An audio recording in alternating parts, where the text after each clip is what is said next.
Good evening, ladies and gentlemen. A very warm welcome to Ronnie Scott's. For those of you who've just arrived, just before we get going, a couple of necessary yet ever so boring announcements. Please, we do ask no photography whatsoever. Try and keep your clothes on. Turn your mobiles off because you're about to enjoy some of the world's greatest musicians.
There's just so much history here in Ronnie Scott's. You can feel the spirit of the greats who've come in and out. It's just one of London's absolute essentials. For me, Ronnie Scott's is one of the great jazz clubs. You always feel like you're at home. It's rare to find a club that's been around for even a fraction of the time that Ronnie's has been and has had so many great musicians play there over the years.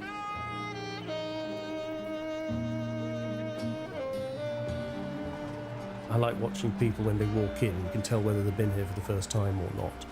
And I think the room and everything we do lives up to their expectations.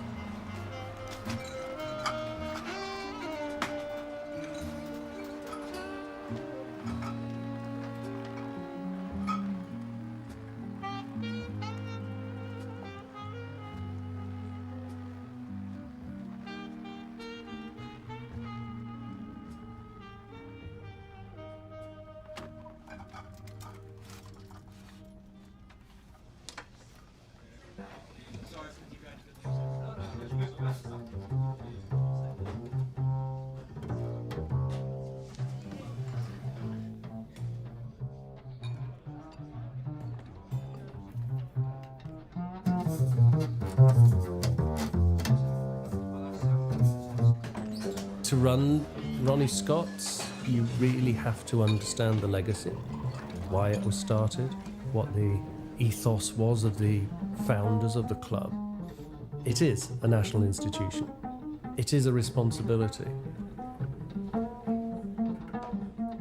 So many people go to that club, but they don't know anything about Ronnie Scott or who he was.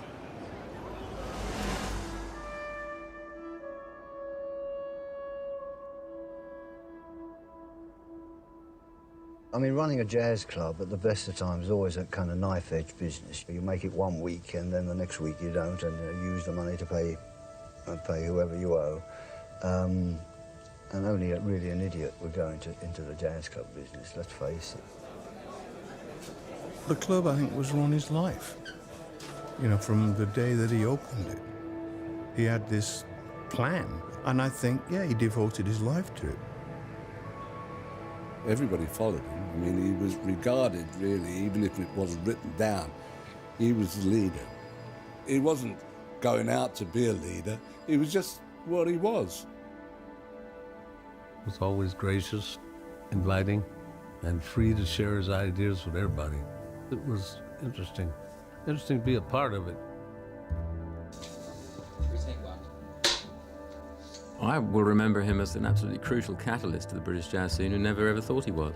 The personal qualities of Ronnie that I was always struck by were his frankness and honesty, his deep love of music, a person of great creative energy. I think he tried to do it from this sort of bunker of Ronnie Scott's club, this private world, from which we all gradually learned what an important music jazz was. People wanted to like him, people wanted to meet him, wanted to bask in his shadow, but he wasn't that kind of man at all. There was a great sort of darkness. It was not easy to know. Somebody who described him as a very interesting bunch of guys.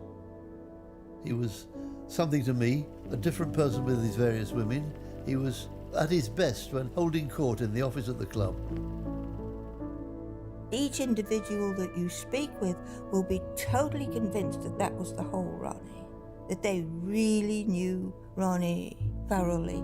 And I don't think anybody really knew the whole man. It's not until you gather all the pieces together and put it all together that you get the full picture of him.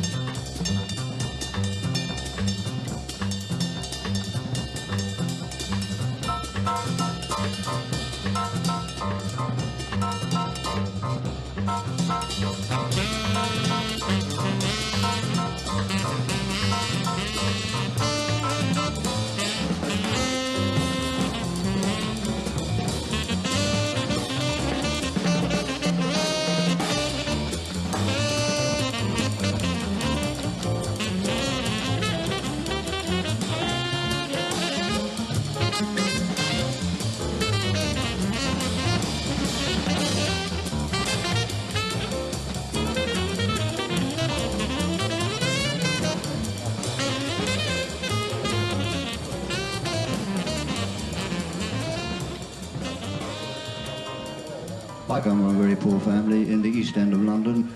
We really were desperately poor, had to buy all our clothes at a war surplus store. And let me tell you, it was no fun for a 9-year-old Jewish kid to have to go to school in the East End wearing a Japanese admiral's uniform.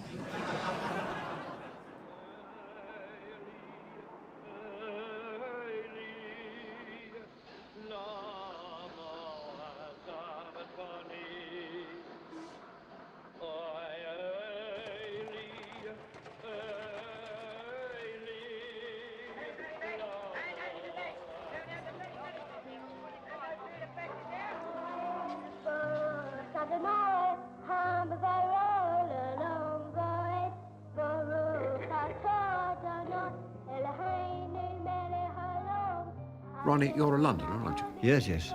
East London. East London, Cockney, well within the sound of Bow Bell. Yes. Musical family? Well, my father was a saxophone player. He and my mother separated when I was very young. I think I was about 4 at the time. And they were divorced shortly afterwards. I knew he was a saxophone player, that's all I knew. When the dance bands were on the radio, I used to listen and I used to think perhaps my old man is playing in that band. I think possibly I graduated to the saxophone perhaps because of that, and decided I would like to play in a band. In those days, the epitome, as far as I was concerned, was playing in a dance band.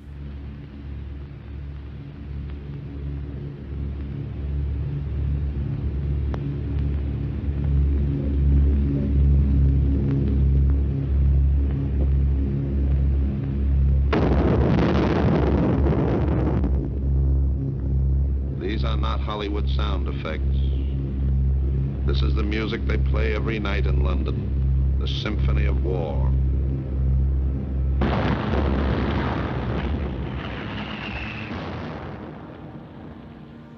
When I was about 12, the ambition was to be a rear gunner in the RAF, and I joined the local air training corps squadron, kind of an RAF Boy Scouts. I remember there was a young kid in the air training corps troop who used to play the piano, like kind of Charlie Coons, you know, and I thought he was fantastic.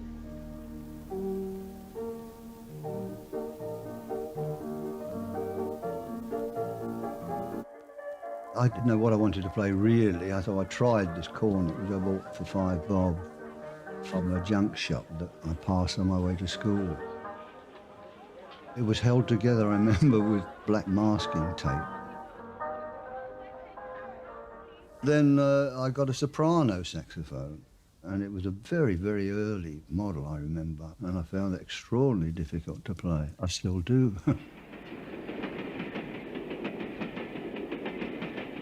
I think I've eventually played a little tune, and my mother was terrible. You know, my son, the musician.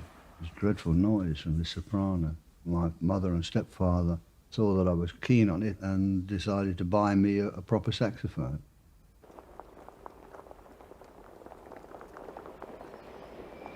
I was in love with it from the beginning, you know. I remember when I used to travel on tube trains with it, I used to sit and open it and look at it. It was so beautiful.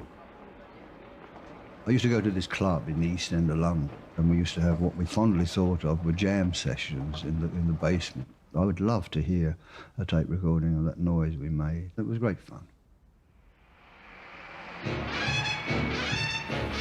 I graduated from the East End to the West End when I was 16 or 17. There were places called bottle parties, which were kind of sleazy nightclubs, and we used to go around and sit in with these bands.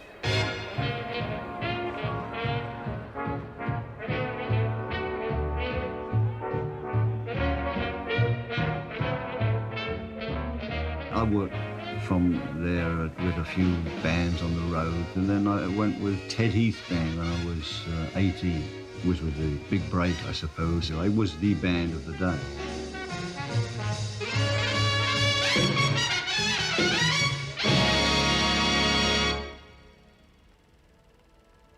It was a very nice era to come up in.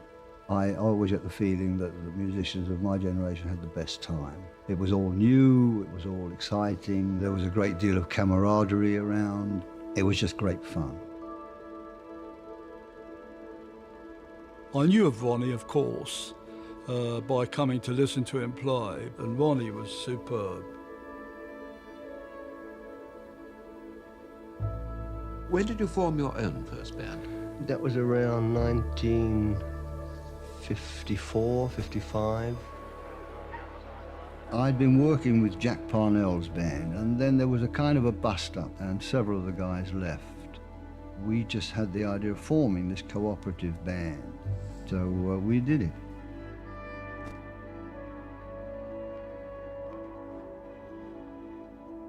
The people in that group, including Pete King, the manager, became very friendly, and we became a sort of hardcore of friends, I suppose.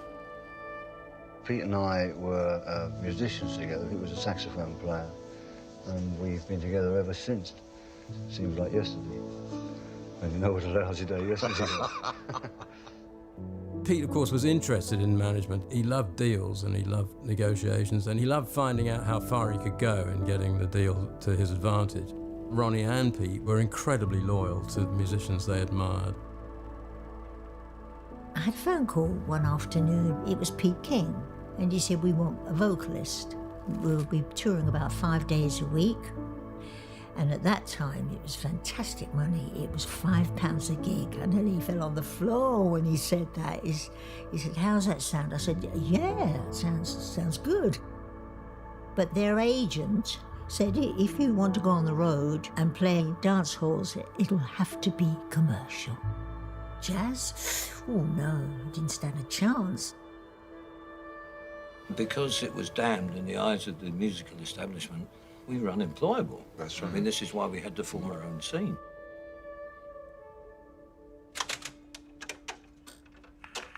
The landscape of jazz in the mid-50s was extremely diverse. Bebop at that time was a new development. It started in America in 1939 or 1940, which was a reaction against the commercialization of swing. A lot of the younger musicians, particularly the most proficient and skillful ones playing in those swing bands, were just getting bored with it. We'd recognized a language, a musical language. That was for our time. That was our time. When I first heard Ronnie was always playing that way. You know, we could never understand why a young man, as we all were in those days, wanted to play a music of 20 or 30 years ago, and not want to play what was the music we thought of as the time.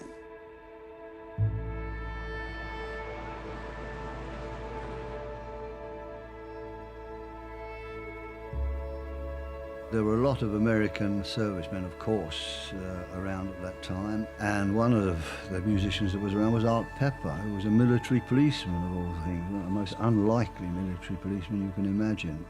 I remember going up to him and saying, "That's the best saxophone playing I've ever heard." And he said, "Well, if you like that, wait till you hear Charlie Parker."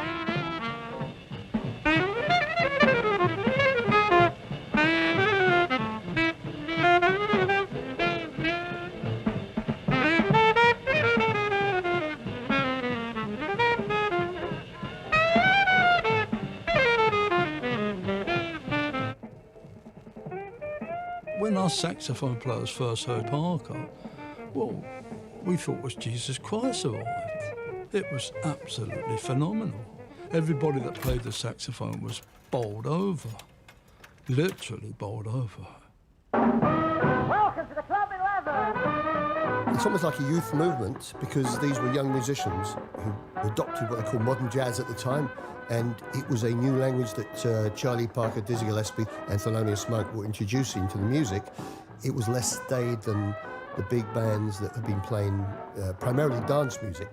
So there's music that you listen to more than dance to.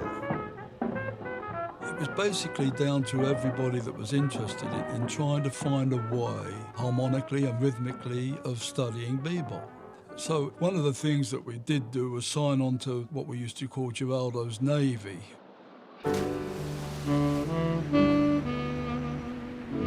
That was a way to get your ass to New York, because you'd play in the dance band on the boat, and then you'd get a few days ashore before you came back. And there you could visit all the jazz clubs in Manhattan.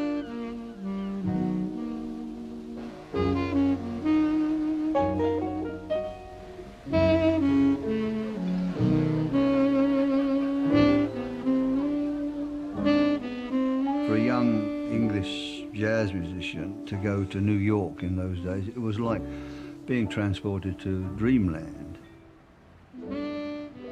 I went to the jazz clubs there and heard some of these guys in person, and it just knocked me out.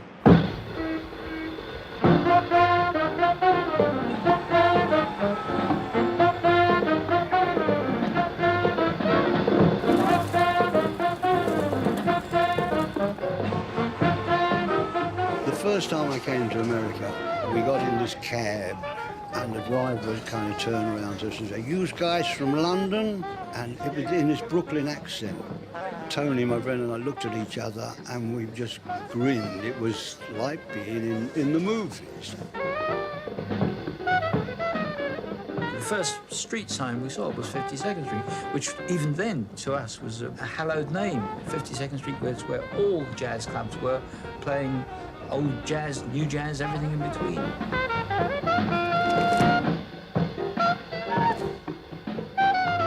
To walk in to this little place and hear this band with this American sound that we'd never really heard in person before was amazing. So we had a beer in the Three Deuces, made it last as long as possible until the bartender began to get a bit insistent, and then we'd leave and go next door to the downbeat and hear Dizzy's band, and that's the way it went on all through the night.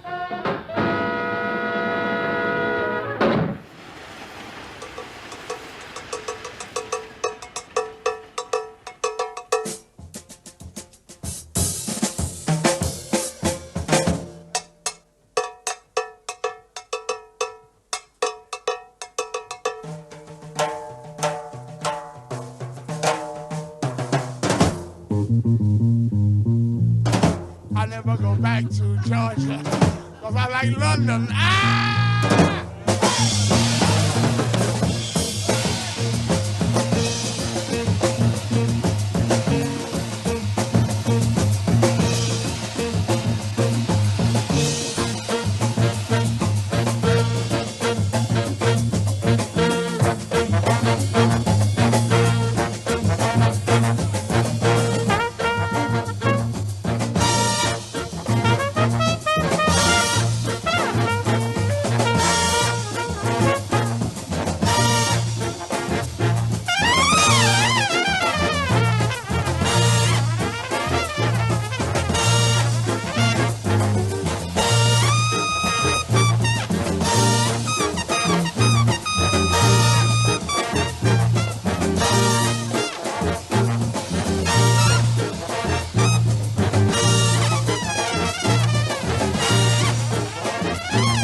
Now, Ronnie, you were one of the best tenor sax players in the country. You were winning all the polls. You were doing all right. Why did you decide to open a jazz club? I much prefer clubs to concerts as far as playing is concerned. I think a lot of musicians feel the same way. Having had this experience in New York of places like the Three Deuces and the Downbeat and the Hickory House and places like that, they really seem to me the ideal kind of setting for jazz music to be played in. I'd never seen anything like it. It was a fantastic atmosphere and the music was marvellous. And I think this had a kind of lasting impression on me. When I came back, there was always the idea of opening one day a place similar to that.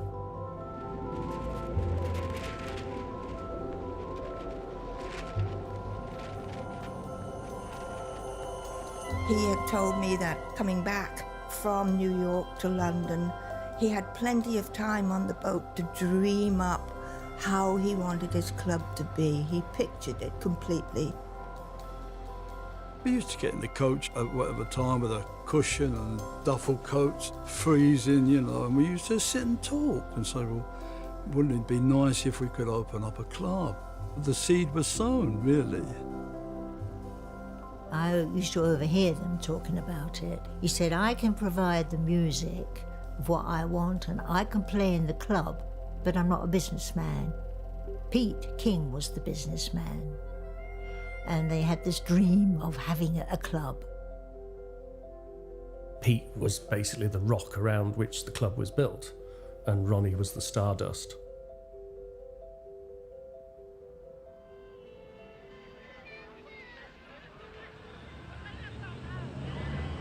The lights blaze and dance at a city with her makeup on, and in the alleys where the lamps are low, the clubs and the easy-moneyed joints, the fashionable night spots as proud of their respectability as a girl of her first mink, the all-night cafes and the nude shows. Soho.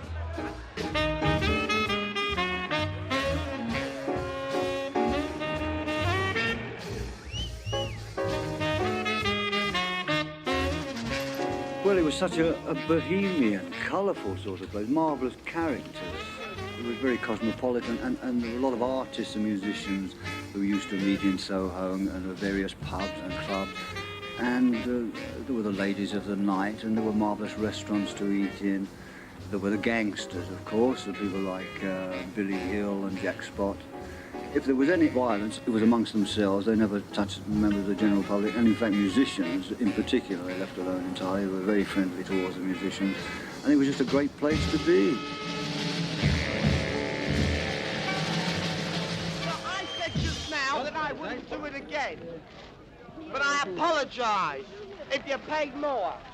I've got to clear stocks, and let's be quite truthful, people. We haven't come down here for the bloody benefit of our elves. There were all kinds of eccentric people wandering about. You'd hear all these stories about someone called Ironfoot Jack. You know, there would be people who would hang out in Soho, but with no visible means of support. Somehow they all seemed to get along together, joined by being outsiders of various kinds. And this time, you'll be a clever birdie and go round on the wheel. 1, 2, 3, 4. Up and down on a merry-go-round. One little bird in the air. Up and down on a merry-go-round with his bum in the air. Jazz has always been considered as slightly naughty anyway, so it fitted nicely into Soho. You have to remember in those days, the situation of jazz musicians was a parlous one. You could play jazz, but you had to work for people that, well, they called themselves jazz club proprietors. What they really were petty felons, most of them. And they would hire a room and hire some musicians and give them at least threepence each and then pocket the proceeds. They were nothing to do with music, these people. If they were going to sell music because it made money, that's all. So when Ronnie finally formed a club, it was a revolutionary thing to do because there'd never been a club. When you went to work, you were working for one of the fellas. There'd never been that, ever.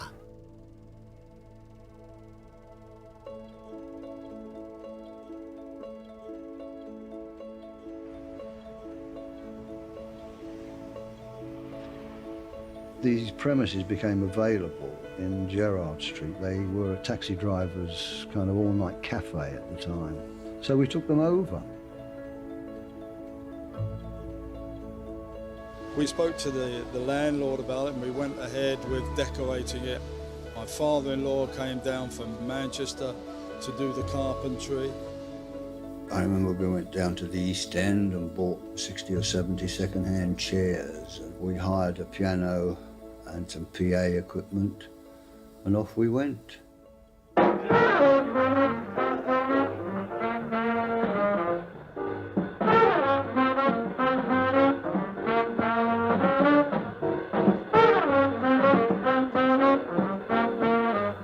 basement in Gerrard was 2 and 6pence to come in, and on Saturday nights was what we called the all-nighter, which I think was 5 bob to come in, and we stayed open till nobody left.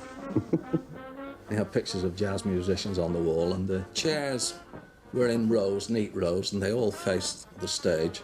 None of the chairs matched, and I honestly think he must have got them as a job lot from the Salvation Army.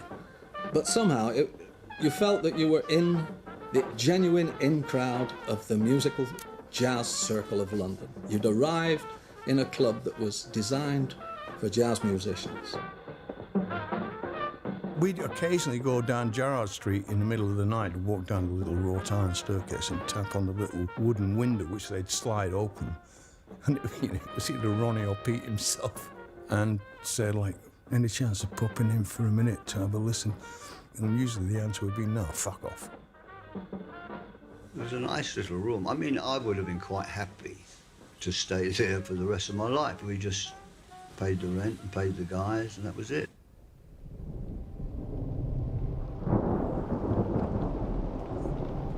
The other promoters were very angry when he opened the club. They didn't like it. They didn't like the idea of a musician becoming a proprietor because they reckon it was trespassing on their hallowed ground, but there was nothing they could do about it, and after a while they learned to live with it. What none of us, including Ronnie, imagined was that he'd long outlived them. The difficulty was financial, because the kind of music they wanted to play wouldn't pull a big enough audience. But I think what they hoped that in the long run they could do was that all their great heroes in jazz could all come together in this one place.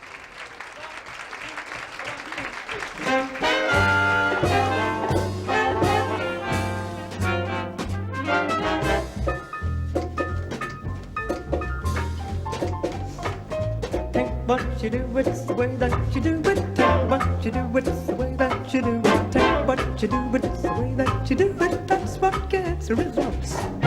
Take what you do, it's the place that you do it. Take what you do, it's the place that you do it. Take what you do, it's the place that you do it. That's what gets the results. You can try hard, don't mean a thing.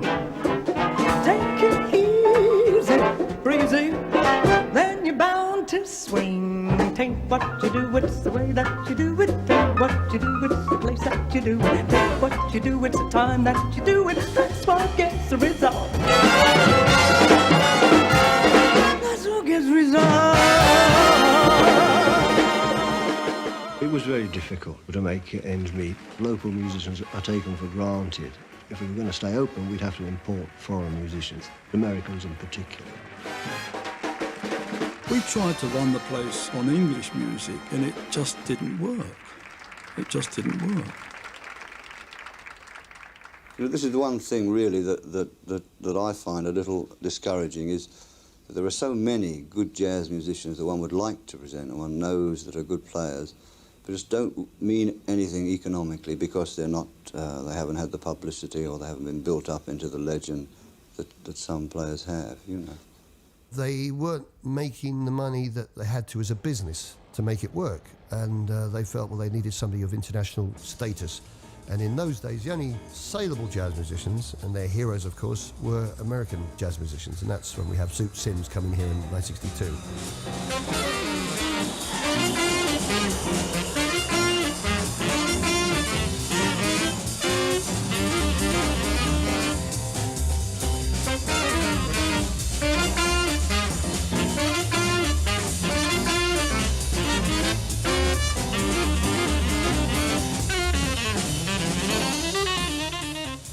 There was this long-standing feud between the American and English unions. The English union wouldn't have Americans working here in case it took work away from English musicians, and vice versa in America. We somehow got the fare together for me to go to New York and negotiate with the Petrillo organisation, which was the American Federation of Musicians. But being an East End boy, I think they kind of accepted me. And they listened, and eventually they turned around and said, well, if the British MU are game for it, then we are.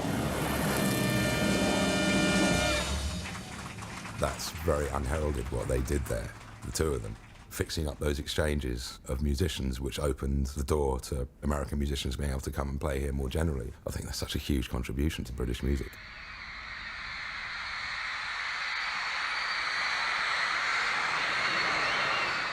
There was this rock and roll explosion, and then there were so many rock and roll bands, English rock and roll bands, going to America. There was a backlog of American musicians due to us.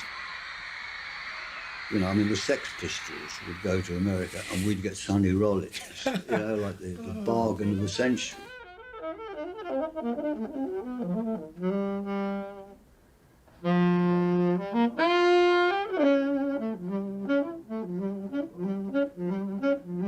I loved my time in London when I played there at Ronnie Scott's. The club was a very special place. The music, it gets into the room, the atmosphere, you know. It was magical.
Word of mouth was the forest fire, and it got out so fast. The place just filled. It would be packed in there like a can of sardines.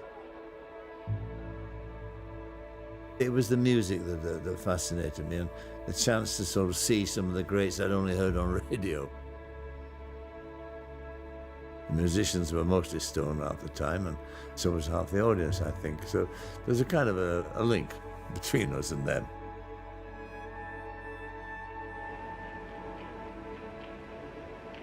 The one gig I really wish I'd have gone to was Roland Kirk at Ronnie Scott's. I can't imagine how brilliant that would have been. Blind Roland Kirk with his penny whistle and his saxophones and playing all this stuff at the same time. That would have been remarkable. 1, 2, 1, 2, 3, 4.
It was really a place for enthusiasts, and it was very small.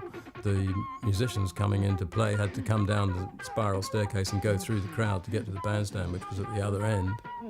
I remember somebody telling me they heard Dexter Gordon playing there. They were actually a foot away, and the guy said he became fascinated by watching the sweat dropping off Dexter Gordon's head and bouncing off his polished shoe.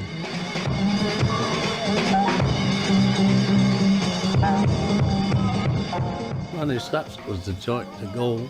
I'd see Max Jones from Melody Maker meet me at the airport, and we'd go to Ronnie Scott's. That's where I want to go.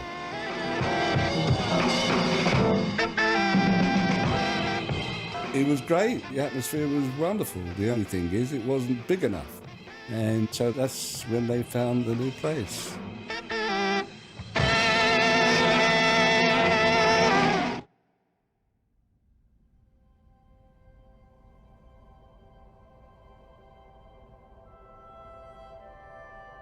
One of Ronnie's dreams was to bring in a big band, which of course was utterly impossible in Gerrard Street. So the decision was made, yes, he definitely had to move, no two straws about it.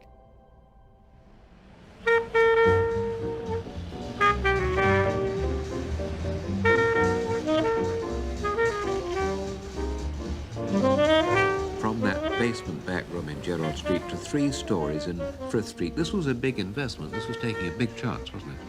Yeah, not for us so much, because we didn't have any capital anyway. We borrowed the money, which we're still paying back, and which we'll probably be paying back forever.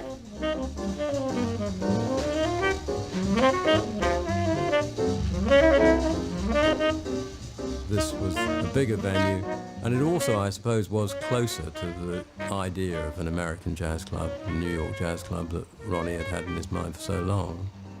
Even though they used to joke about the standard of their own kitchen, you could get supper, and it was a really nice place to be.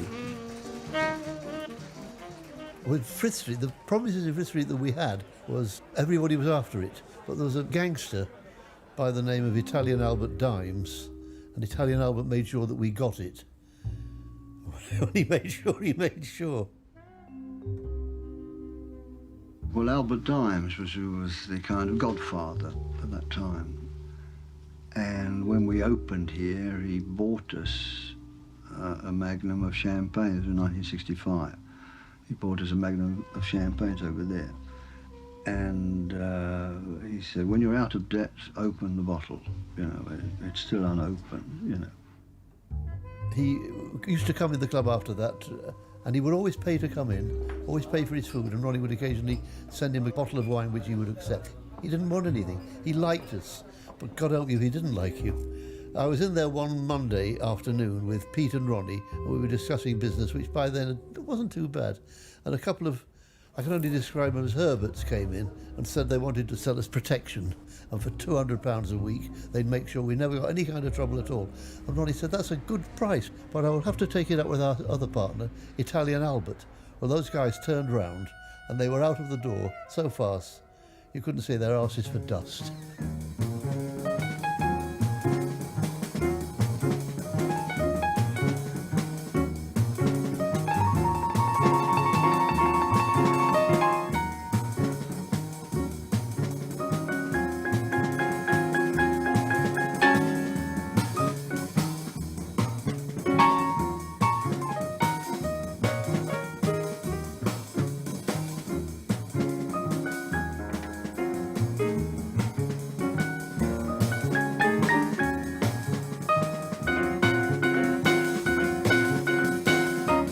Wonderful times. Christ, you know, you think of the big bands that have worked here. Basie worked here with a big band. Buddy Rich on many occasions. Buddy is fantastic. I mean, quite incredible. It's wonderful to watch the faces of the drummers when they come to listen to Buddy at the club. You know, they just don't believe it.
Musicians knew that whenever they walked into that club, that they were taken care of.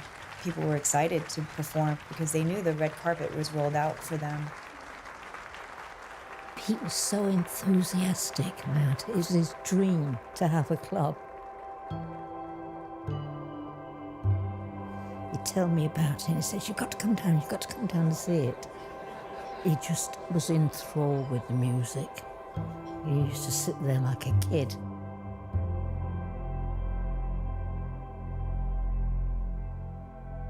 Well, it was a bit like seeing a statue move, really, when I saw Sarah Vaughan down there. I mean, I couldn't believe this was Sarah Vaughan. We seem like passing strangers now. How can you hurry by? There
as Ronnie's developed and more American players came over, and the British players got used to playing alongside them and in many cases accompanying them, I think it very quickly rubbed off, and I think it brought the standards of British jazz up to a new level. It raised the bar, and I think they learned very quickly.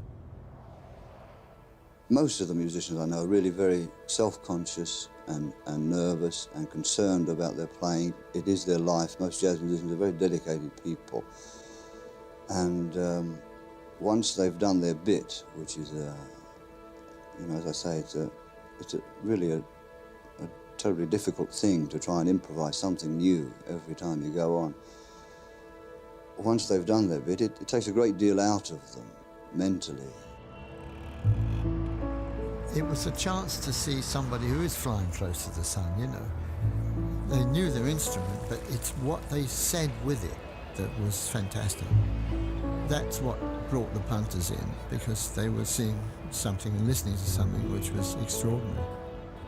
Now one of the great enigmas in modern jazz, Miles Davis. He's here with Wayne Shorter on the saxophone, Chick Corea at the piano, Jack DeJohnette on the drums, and Dave Holland on the bass, who Miles first heard working down here and booked him to play with the quintet.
This club has been providing great jazz every night of the week. At first it had a local fame, then it became nationally famous, and now it holds a unique position. It's internationally famous as the base for the best in modern jazz.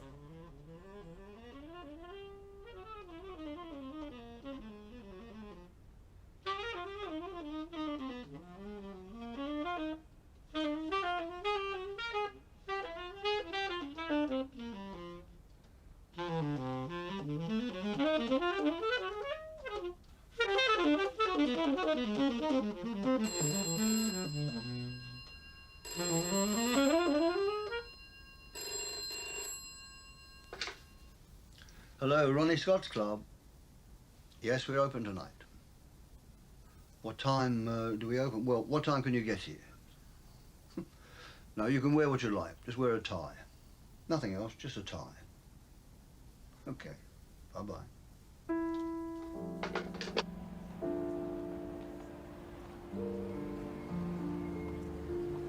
It's a little nest of happiness.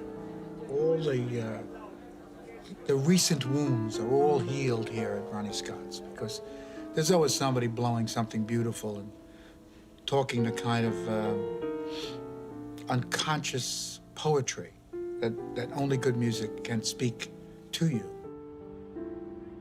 They never set out to have one of the greatest jazz clubs in the world. That wasn't, they just looked at it as though I can go in there, I can sit, I can talk, I can play, I can listen. It was never about the money at all. I'm not surprised they didn't make any money, because all these people I met, they say, oh yes, I went down there, took my mum and dad and so-and-so down there, meals on the house, booze on the house. They were so generous. And again and again I heard this from people. People used to say, well, you're family, ain't you? It had a jazz musician's vibe about it. They'd take the piss out of you going in the door. What are you doing here?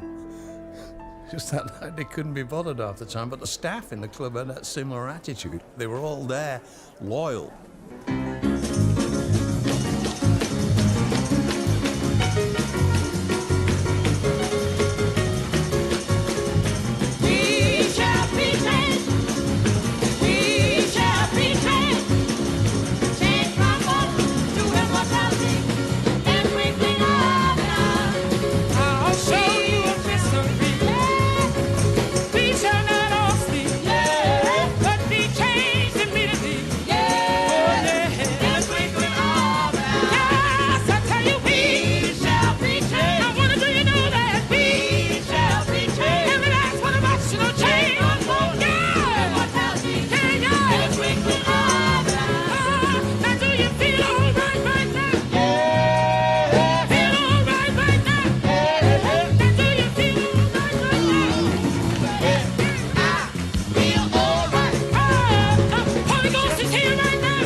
Was a family. Everybody who worked there usually worked there for a long time. You felt you belonged to that. It was very special, it was unique, it was just Ronnie's club. The club was home, and the music was what he felt most comfortable doing and happiest doing. Has it become almost an extension of yourself, like an extra arm or an extra head? The club has become part of your body. I think it has. I mean, 20 years is a long time. I mean, that's more than the train robbers got. You're a very unusual case, Ronnie, because you're one of the very few people in this world, and certainly in a successful way, that have been able to remain a jazz player and run a nightclub. Yes. Well, I'm very lucky there because I have a partner who handles the business side of things, you know, and that leaves me free to play and to kind of compare the proceedings, and it really works very well because I have the best of both worlds. I used to call them Laurel and Hardy because they were absolutely great working together. It was a lovely friendship and fun. It was good fun. The relationship between Pete King and Ronnie is absolutely crucial to the longevity of the club. I've always thought it was important that they were both great friends as well as having this obsessive common interest. We're totally different characters, and you've got to be the best of friends. Ronnie is my best friend. Pete was quite hard to get to know. I mean, came over as a very gruff character, quite rough diamond. You know, he could be a gangster in another situation, I think, because he didn't suffer fools gladly. He took no shit, my father, and he was respected for that, so no one messed with him. Yeah, he was a very sarcastic man, and if you didn't know him, you would think that he's having a go at you. But it is his way of being nice. People used to say to me, how can you put up with him? He's so gruff. But I said, no, he's not, he's a pussycat. Because he was to me. And then when I used to hear him talk to some people, I used to think, oh God, you know, how can you say that? But that was Pete. There was no front with him, it was just straight to the point.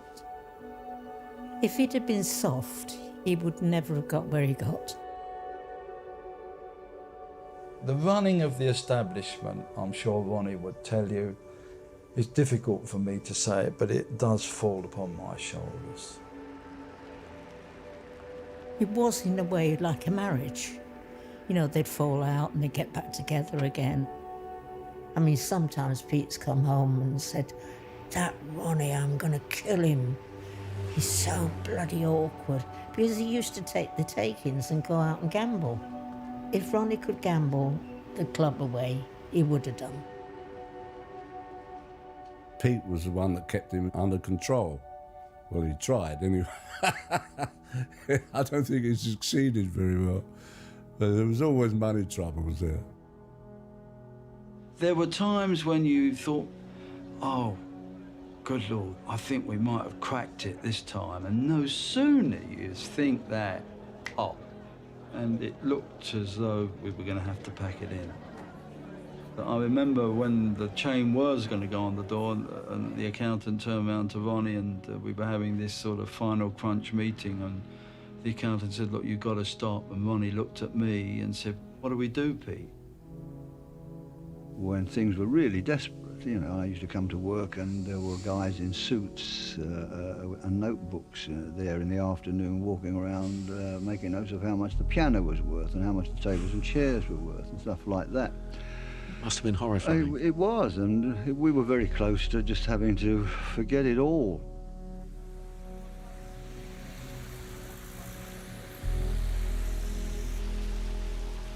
They were putting up Christmas decorations, and Pete was wandering around with a hammer and a ladder doing things, and Chris Blackwell came in.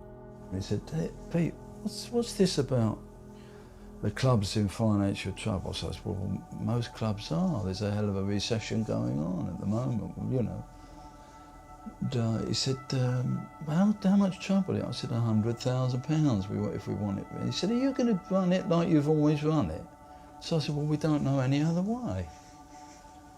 So he said, put me down for 25. Well, I'd heard they were getting into some difficulties, and I loved the club, I loved jazz. I just wanted to do what I could to keep it alive. You know, that place has to stay alive. I think they were really surprised by how much everybody wanted them to stick around. There was someone who said to Pete at the time, if you'd been better businessmen, this wouldn't have happened to you. And Pete said, if we'd been better businessmen, we wouldn't have started a jazz club in the first place.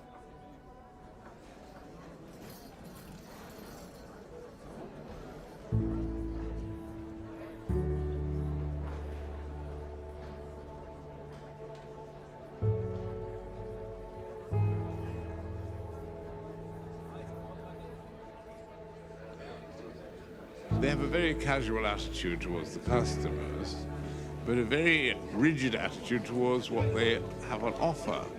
They just won't offer total mediocrity or cocktail jazz. And I think that impresses people. I think they come here because they really like and trust what Ronnie's going to give them.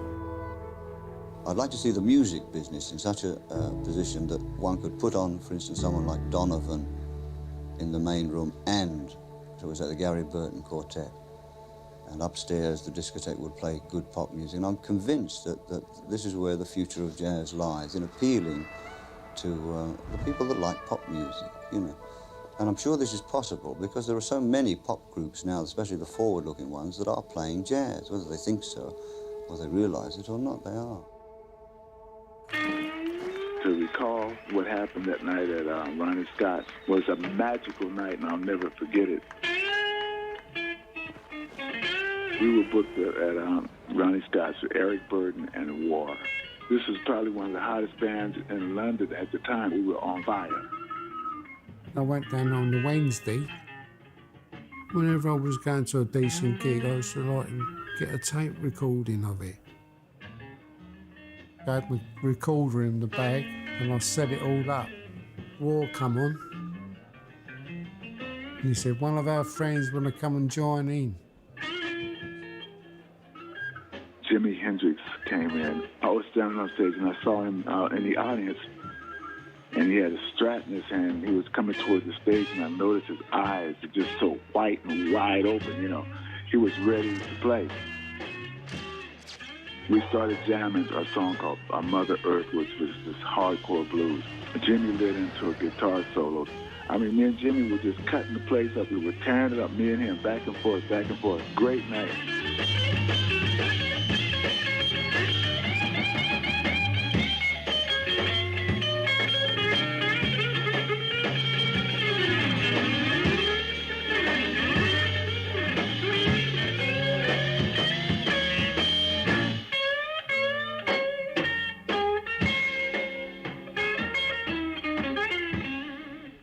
night at Ronnie's, my feet weren't touching the ground.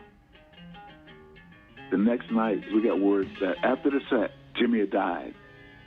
It was terrible, terrible thought right there, and I was last guitarist to play with him.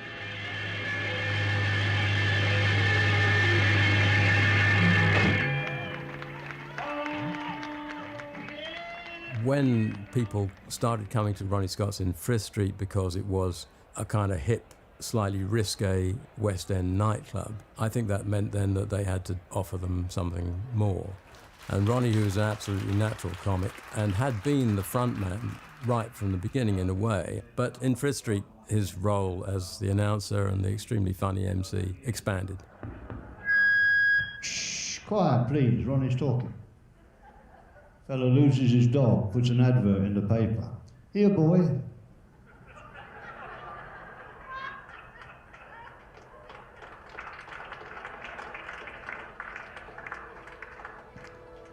That joke was good enough for my father, it's good enough for me. I think it's nice to kind of loosen an audience up by being kind of humorous, or as humorous as you can be. But a lot of people say they enjoy the jokes, but they're bad jokes. We're very fortunate to have in the band one of the best bass players in the world. Unfortunately, he can't be with us tonight. It always looked as if he was waiting for something nice to happen and it wasn't going to happen. He had that look about him. But he was bloody funny. You can't travel on tour with musicians half your life and not pick up some kind of routine. But musicians are very humorous people. I don't know why it is, but it's something to do with, I don't know, if you're travelling in a coach for hundreds of miles, if you don't, have a sense of humour, it can drive you completely bonkers. So there is a lot of humour amongst musicians. Yes. It's slightly sardonic humour, isn't it? Slightly cruel humour. Yes. The typical example of that kind of thing I always think of is, this trumpet player, Wingy Manone in America, very fine trumpet, he's only got one arm, consequently Wingy Manone. And he's very friendly with Pee Wee Russell, and every Christmas, Pee Wee Russell sends him one cufflink. Every Christmas. Do you regret that you're perhaps now as famous for your appalling jokes as you are for your magnificent saxophone playing? Well, I do in a way, because really, as far as I'm concerned, that joke business is just kind of a hobby. I mean, other guys make model airplanes and stuff like that. And I try and do a 10-minute stand-up spot, and it's just a hobby.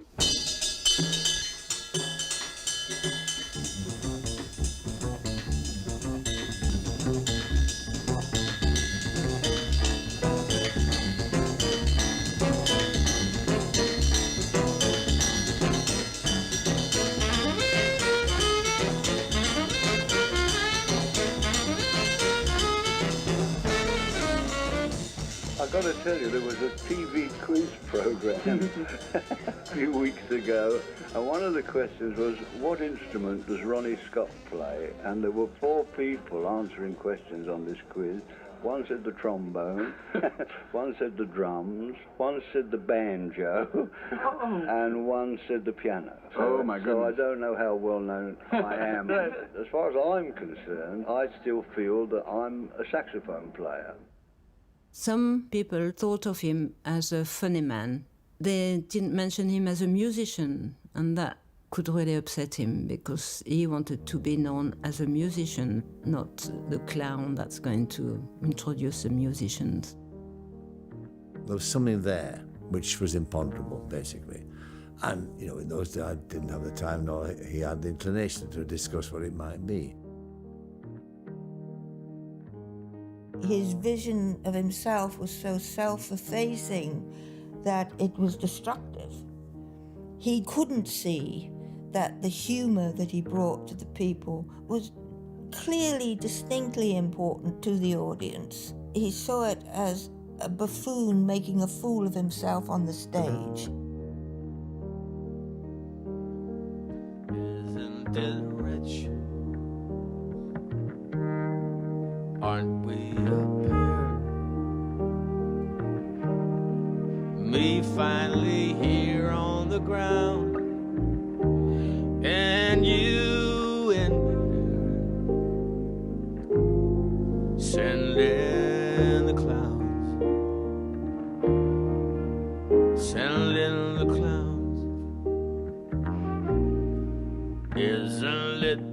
this.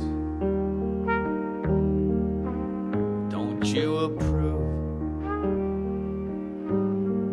One who keeps standing around, and one who can't move. Send in clouds. Send in the clouds. Just when I saw opening doors, finally knowing the one that I wanted was yours, making my entrance again with my usual flair. He fulfilled that image you had of that sort of wisecracking side of the mouth jazz player, you know, seen everything, and kept a large part of his life secret. Didn't have any social life outside of the club, and the few friends he had were musicians who were friends when he was on gigs with them.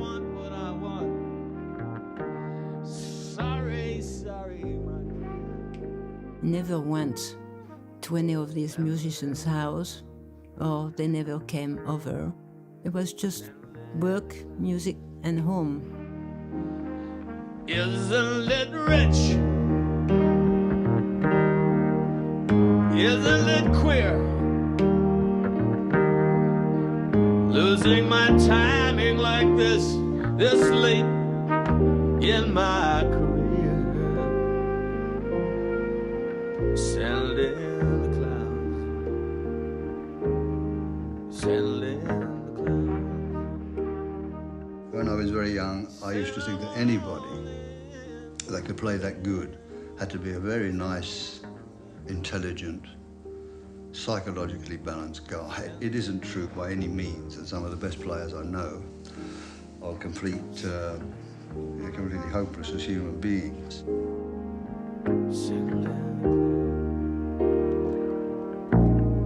Don't bother.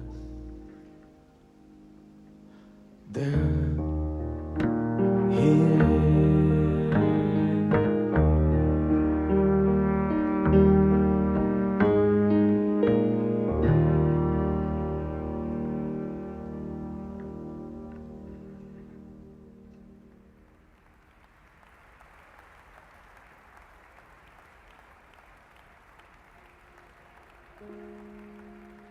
You knew when he was not right, if you know what I mean. Yeah, it's depression. Yeah, suffered from it quite badly, quite a few times actually.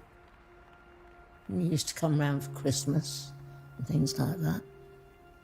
But he was very difficult. He wasn't happy. A couple of times when he was really bad, he came to the house and stayed at the house and we looked after him. But he was so difficult. You know, you could never leave him alone because you never knew whether you were going to come back and he was dead.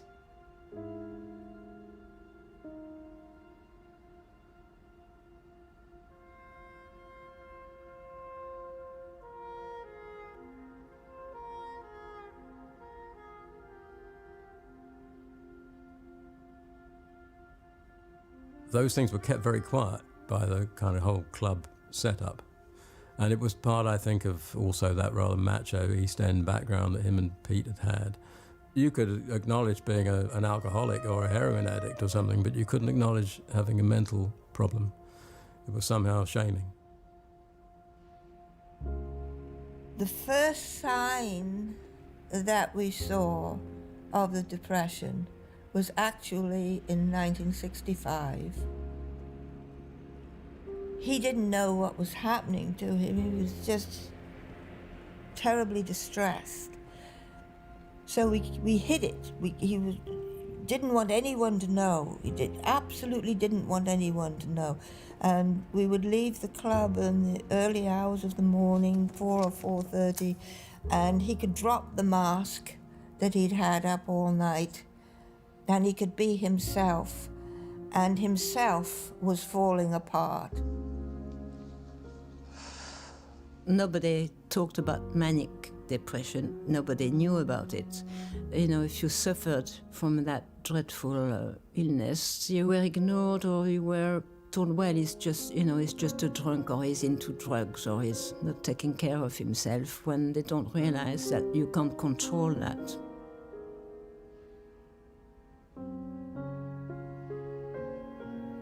There were times where Dad wouldn't really be himself. I didn't understand being shut out when he was going through those bouts that he was going through. And because I wasn't able to recognize it, I didn't know and just felt that he was just not interested or bored with me.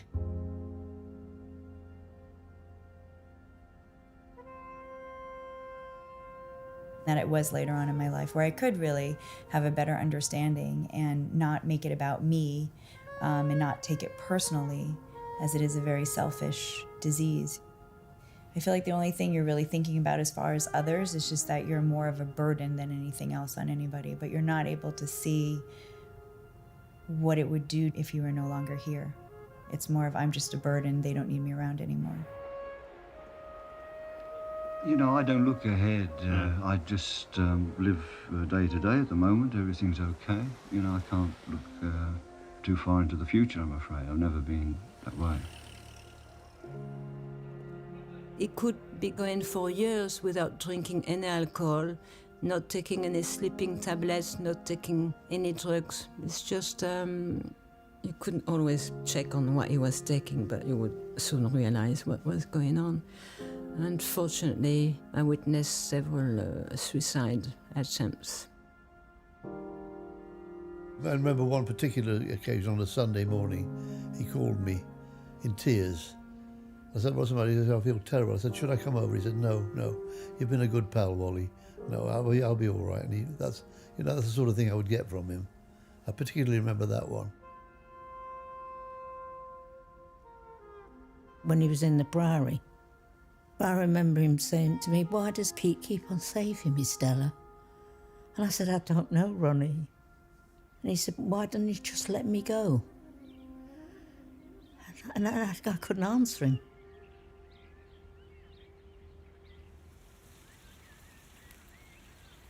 Devastating. Devastating. People couldn't grasp or understand why he went to the club and played. It was the only way he could deal with it.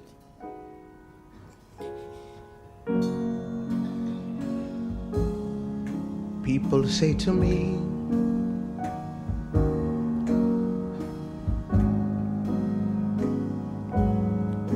you need company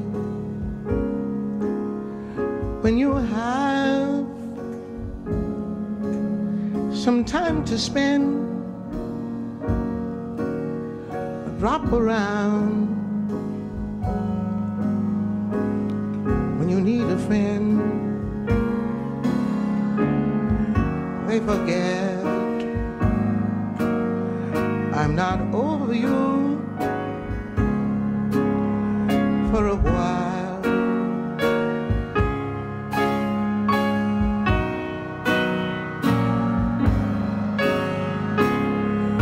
I can't go on without you.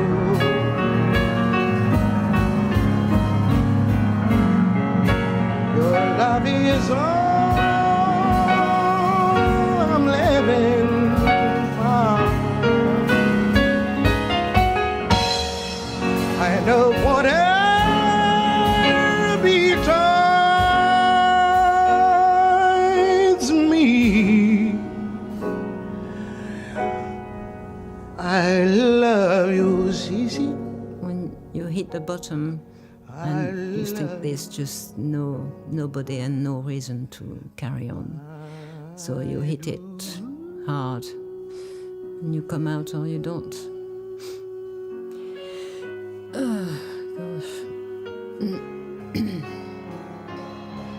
When he got over it, he was very happy to be alive.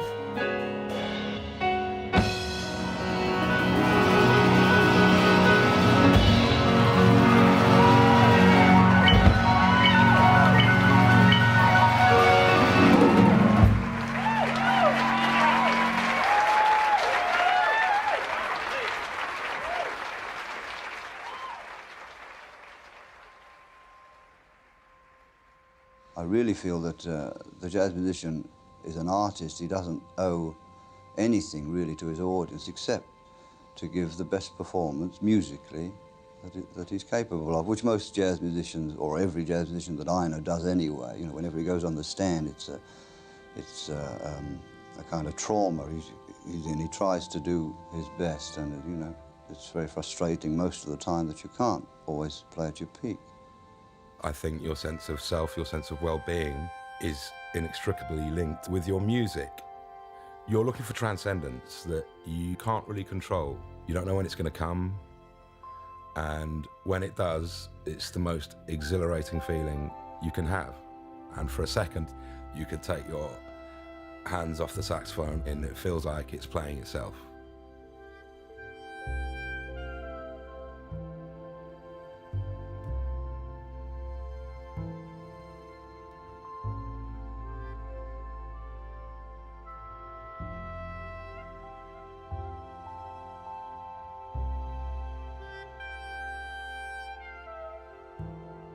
It's very, very difficult to reproduce that. And you want it again, and you want it again. Someone like Ronnie, who obviously struggled with depression, and he needed that. Any musician will tell you that however down you're feeling, a great gig will pull your head above the water for a bit. You give everything you got. Empty the cup every time, and it comes back twice as full. It's a jazz philosophy. They say the greatest state of mind is the ability to balance between making it happen and letting it happen. Letting it happen, you turn it over to a higher power. That is how Ronnie dealt with every tragedy in his life. Absolutely. He played it out through his music. That's what it's about. It's about playing your feelings. That's what we do. We play life.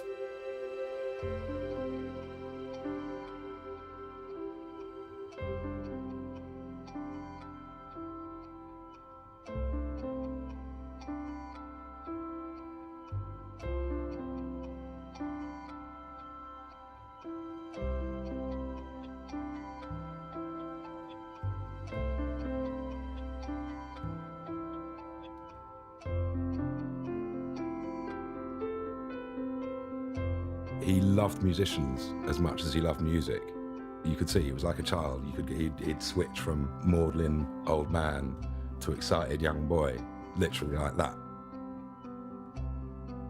He was as much in awe of these people as he was the day he walked into the clubs on 52nd Street as a young man. He never lost that. One night, we were driving home in the car, and he said to me, he said, "You know, Mary," he said, it's unbelievable. It's just magical that here I am with this little club in London, and Ben Webster is playing my club." He said, "I can't believe it. I can't believe that this is all happening."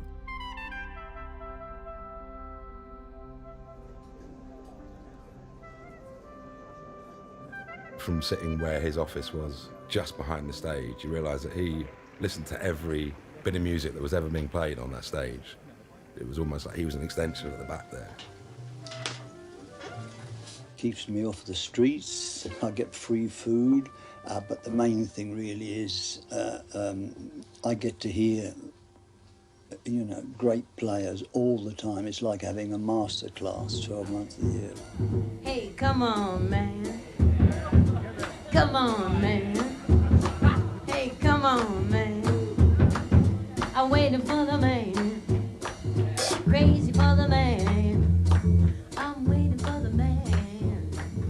The man I love. Oh, my man. My man don't love me. He treats me oh so mean. My man don't love me. He treats me oh so mean.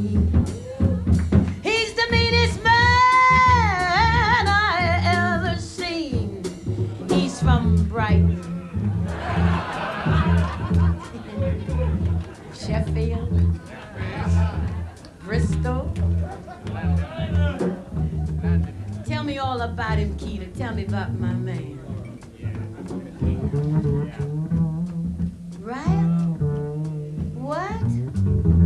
Oh, I made a mistake. He's from London. Yeah? Oh, yeah? My man. What else did you say about him, Keita? You don't say. What? What? Oh, the dirty old man! Yes, I love him just the same. Love my man just the same. My lean baby, tall and thin.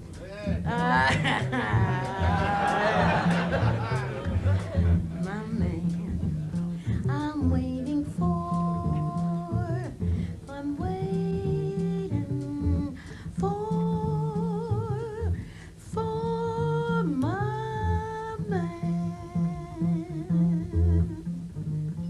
Oh, my man, I love him so he'll never know. All my life is just a spare, but I don't care, 'cause I know my man, he comes from London town. My man, my man, my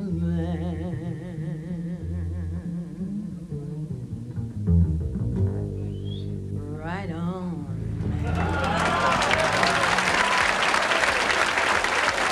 Thank you so much. Peter Beck.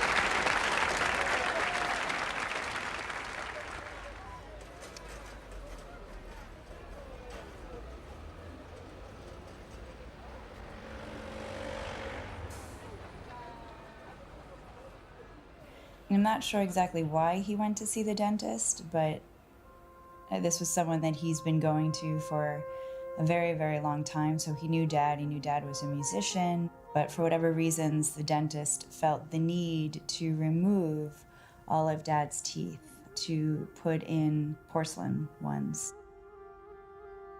It was a torturous, long-winded process. This thing of putting in implants.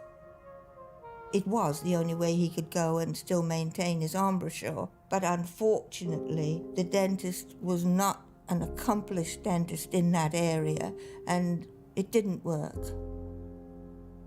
This was after 2 years of agony in hell and not playing, only to arrive at this dreadful place where none of it had worked. One of the main things that one doesn't do is mess with a musician's mouth. Shifting it ever so slightly just throws your whole entire playing off, because not only is the instrument performing, but your mouth is now a part of the instrument, and that's where your sound really is created from. It's almost like starting from square one again. And I guess when you're 69, that can seem like a mountain to climb. Everything declined because he couldn't play. Everything. And it's not that he didn't fight it, it's not that he didn't battle it. He had a tremendous battle for a couple of years. It's difficult. You know, I always feel a bit sad if a guy comes over that I know was a great player 10 or 15 years ago, who lose the thing that they had, you know.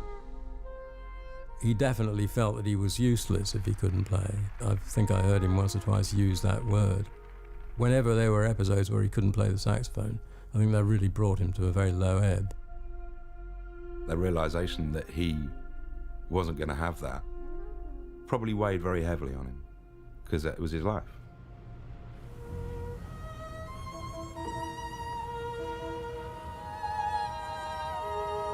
You know, not only did he lose his gift, but he lost his outlet to express his feelings, however sad or happy they might have been.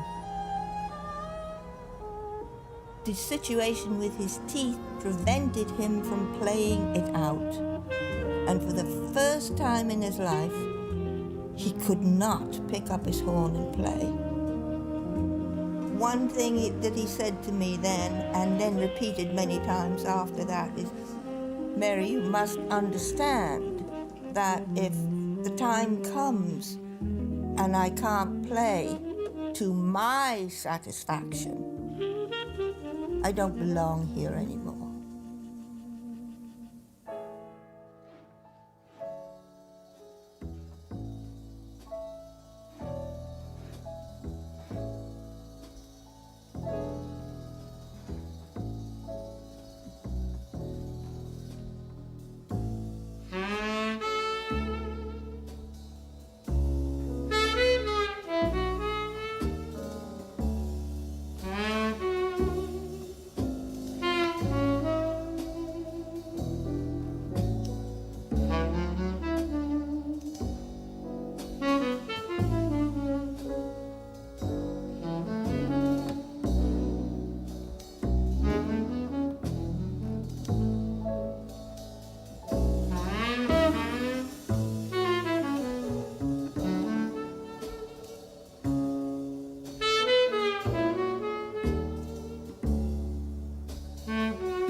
We went to the funeral up in Hampstead. It was very sad. It wasn't just that Ronnie died, you know. It was all the memories that go back in time, all that stuff, you know. Oh, dear. When Ronnie died, Pete was lost. You know, at night time, he used to cry terribly. And I didn't know what to do or say to him. I'd never come across it before. Like a man could cry like that. Because he did love him. He really loved him. And I think Ronnie loved him as well. I went to identify the body because Pete hadn't got the heart to go and see it. So he died in his apartment in Chelsea. And it was a sad moment.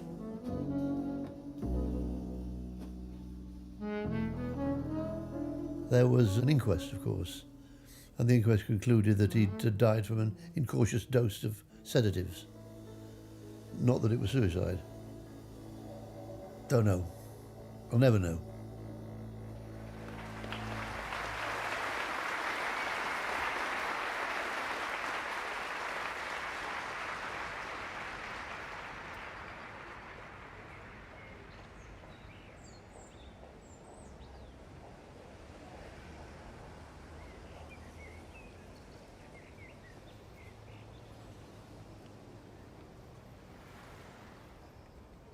That was an awful time, awful time. It was always Ronnie. And then all of a sudden it was Pete. Everybody wanted to interview him and how he felt and everything. And I was really, really worried about him because he took it really hard. It was touch and go whether the club was going to close.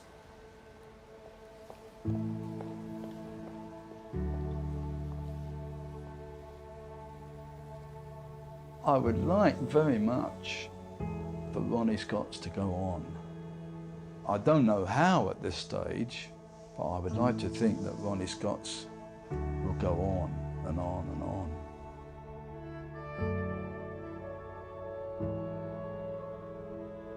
He knew that he had to keep the club going to be able to find someone to take it on, because I wasn't going to do it. He was getting old, he wanted to retire, but he wanted the club to carry on because of Ronnie.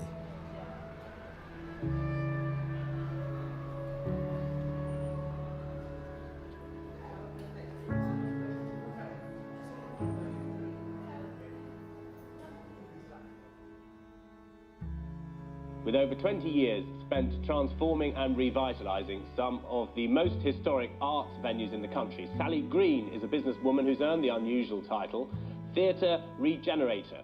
But her most recent purchase has caused a stir in jazzland, and so we sent Rachel to Ronnie Scott's to find out more. Sally Green was a lifesaver. because there were so many people after the club, and Pete realised that she was the one. In those days, women weren't really allowed to take over, and she did.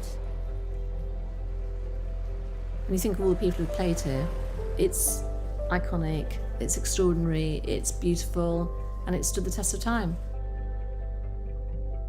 The decision he made to sell it to Sally took quite a lot of people by surprise. It needed a refurbishment because it had very much got run down at that point. And Sally gave it a major brush up, and I think that surprised a few people that actually it was much smarter. It's very, very well known, but we needed to resuscitate it. I just thought it needs lighting up. It needs something special done to it. Sally introduced Michael Watt as a financial partner. He was quite a knowledge on jazz, so was able to contribute quite a lot. I'm very proud of what Sally and I have done here. I'm very proud of what the staff has done here. When we purchased the place, the greatest worry was that our crowds would desert us. And we withstood a fair bit of criticism from the old crew. And what they failed to take on is that Ronnie Scott's was on the bones of its arse. It was finished. We've elevated into the 21st century, and we've elevated in a way which the fact that we're always full tells us that people accept.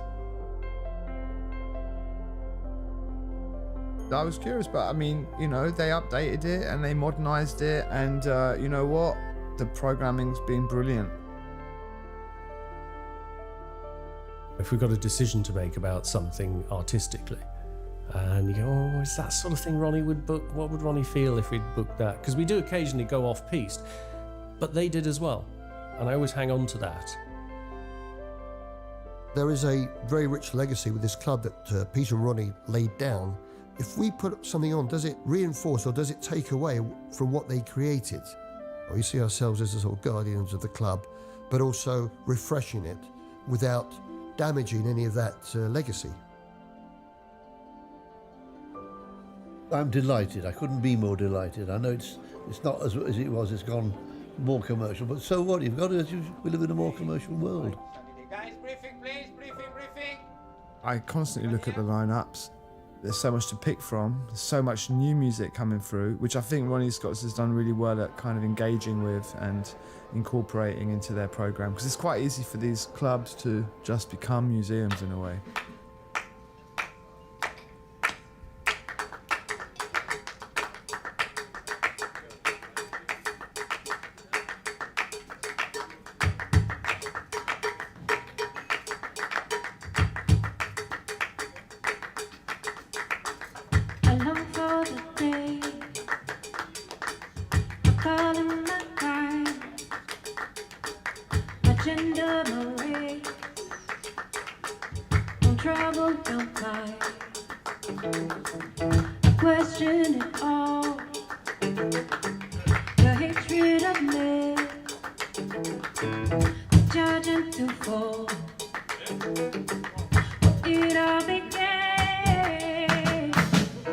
I think Sally Green and the team really understand the foundation that Dad has left behind.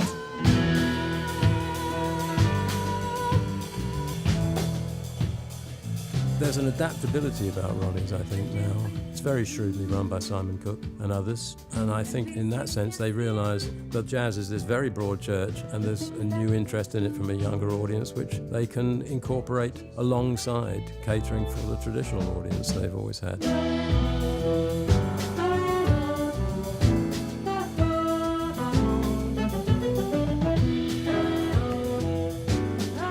When you say we're playing Ronnie Scott's, that's the pinnacle. I think that's like the thing on your resume that you go, wow, played at Ronnie Scott's, that's amazing. I sat here last night and I said, can you imagine the legendary people that have sat in this dressing room, this very dressing room, because it hasn't changed in all those years.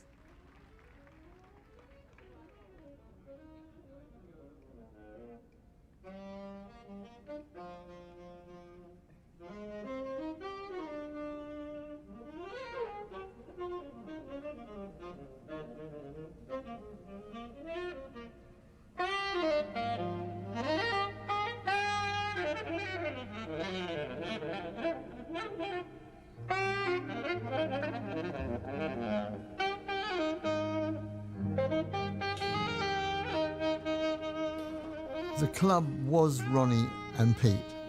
That's it. Without them, it wouldn't have worked. It was a huge experiment.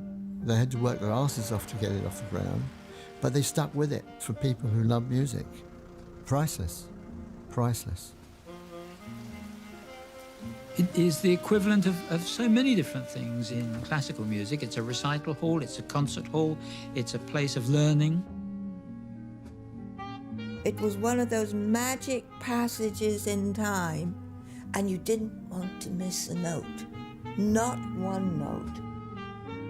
When you walk into this room, there is an incredible atmosphere there. It was moving, moving.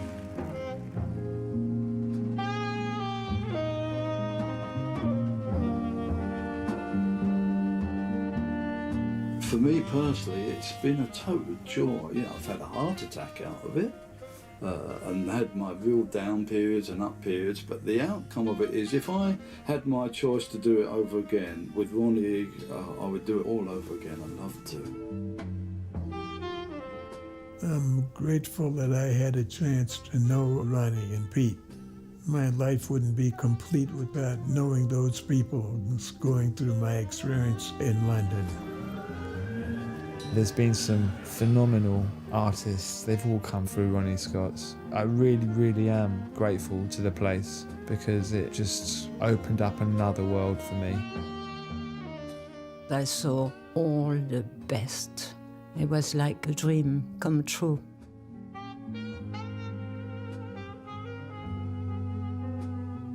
Keep this place alive, man, because it infects everybody that walks through that door. I've seen over 60 or 70 years jazz and blues take over the world. It's unbelievable. Ronnie Scott, that means freedom and coming together. It was that place where you went to worship. And the one constant factor in all of it were these two guys who'd done it. Yeah, when we first started, we had no ambitions at all, really. It was just a place for, for local guys to play. It's now become of world repute. In a way, we're very proud of it. Yeah, it is amazing. I mean, it's much easier to name the people that haven't played, the musicians that haven't played here, rather than the ones that have. One week didn't get Duke Ellington. You get John Coltrane. No, we haven't got Charlie Parker. Charlie Parker. But there have been some marvellous nights at the place, some great nights.